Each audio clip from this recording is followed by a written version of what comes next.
Plastic, the world's most indispensable invention, has become one of our most urgent crises. Every year, humanity churns out over 400 million metric tons of new plastic sand. That figure could skyrocket to more than 1.2 billion by 2060. Billions of tons of PET bottles, fishing nets, and synthetic fibers are clogging rivers and oceans, breaking into microplastics that have been found in Arctic ice, mountaintop snow, and as disturbing studies confirm, even in our own bloodstreams and organ tissues. But what if I told you that nature and human chemistry are mounting a molecular rebellion against this plastic tide? Today on The Unusual Lab, we dive into mind-bending breakthroughs that could reshape the future of recycling. A marine fungus discovered in the North Pacific garbage patch that snacks on PET like it's high-protein popcorn, turning plastic into CO in a matter of years, not centuries.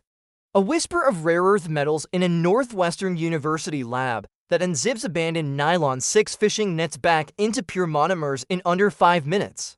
Get ready for a journey from the sun-scorched sea surface to molten reactor chambers. This is Plastic Reimagined. Segment 1: Marine fungus that devours polyethylene out. Where the sun meets the sea, giant gyres swirl like cosmic whirlpools, accumulating everything from microbeds to derelict ships. The most infamous is the North Pacific garbage patch, an area larger than Texas, holding an estimated 80,000 metric tons of floating plastic debris. In 2019, a collaborative team from the Royal Netherlands Institute for Sea Research, Utrecht University, the Ocean Cleanup Foundation, and partners in Paris, Copenhagen, and Switzerland set sail in search of microbial heroes. They scooped up floating plastic samples coated in a slimy biofilm, but they weren't hunting bacteria. Under powerful microscopes, they found a flock of fungi, specifically Parengyodontium album, a species previously relegated to damp monuments and museum walls. Why fungus? Fungi are nature's master decomposers. Terrestrial relatives of P. album digest tough polymers like lignin and cellulose in wood, and even persistent pollutants like DDT and TNT. Could a marine cousin tackle polyethylene pay, the material in billions of water bottles, food containers, and textiles? The two-step secret: photopriming. Floating plastic bobs under UV-rich sunlight, which oxidizes and fractures the outer polymer chains. This pretreatment creates entry points for microbes.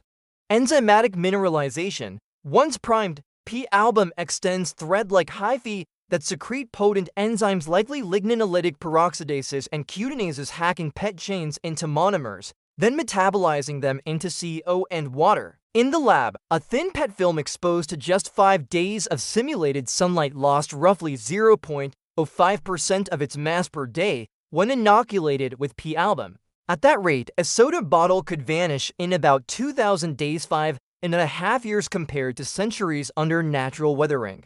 Time-lapse footage of a clear plastic sheet slowly dissolving into tiny bubbles of carbon dioxide makes for hypnotic visuals.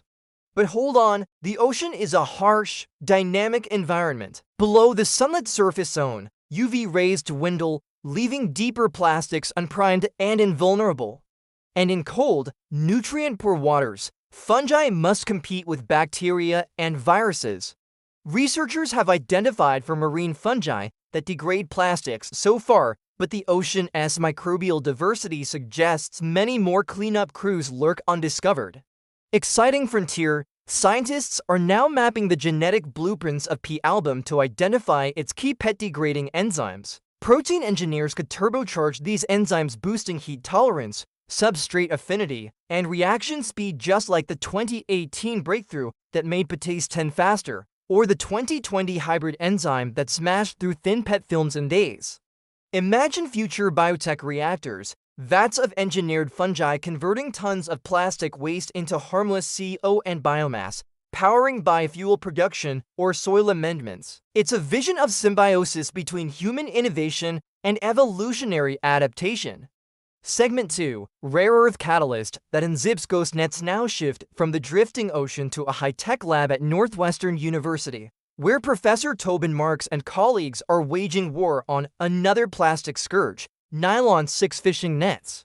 Ghost nets abandoned or lost in storms continue to trap marine life, damage coral reefs, and degrade into harmful microfibers. Traditional recycling of nylon 6 demands brutal conditions, 350 degrees Celsius heat, high-pressure steam, or corrosive acids methods that consume immense energy, produce toxic byproducts, and yield downcycled materials of inferior quality.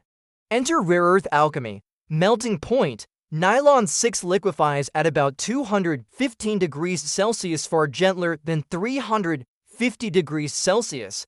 Catalytic unzipping. A mere 0.04 mole% of an organometallic complex containing yttrium and lanthanide ions triggers interchain hopping, shuttling segments of polymer chains and effectively peeling them apart. Lightning-fast depolymerization. Over 90% of the nylon converts into epsilon caprolactam monomers within 5 minutes without toxic solvent or extreme pressure. Watch as molten net samples collapse into glistening drops of purified monomer under infrared cameras. The resulting crystals are ready for repolymerization, creating virgin-quality nylon with zero performance loss. Why this matters? Selectivity. The catalyst ignores polypropylene, polyethylene, and other plastics in mixed waste, simplifying feedstock logistics. Energy savings. Operating just above 215 degrees Celsius and for mere minutes slashes energy consumption compared to conventional methods. Preliminary life cycle assessments suggest up to 60% lower carbon footprint. Catalyst longevity. Early tests show the YLN complex remains active for dozens of cycles, making industrial scaling viable. Next challenges include designing continuous flow reactors to handle large plastic volumes, implementing efficient catalyst recovery, and forging partnerships with fisheries, carpet mills, and carpet recyclers to supply feedstock. Future vision. Picture modular recycling units at remote fishing ports. Nets slide in, monomer pours out, ready for immediate reuse at local polymer plants. No more shipping bulky waste across oceans, no more burning nets and kins. To breakthroughs, one whispered by marine fungi drifting through sunlit sea surfaces, the other forged by rare earth metals sizzling in molten reactors, now converge on a radical idea: molecular recycling. Instead of burying or melting down plastic into inferior byproducts, we can disassemble polymers at the atomic level and rebuild them as new, high-performance materials. Which breakthrough grabs you? The microbial marvel transforming pet bills into CO, or the rare earth catalyst unspooling ghost nets into pristine monomers? Drop your thoughts in the comments below, and if this journey from ocean gyres to high-tech labs sparks your curiosity, smash that subscribe button and ring the bell for more episodes of The Unusual Lab. Stay tuned for next week's deep dive when we explore how mealworms and microalgae might collaborate to clear oil spills. Until then, stay curious, because here, the unusual becomes possible.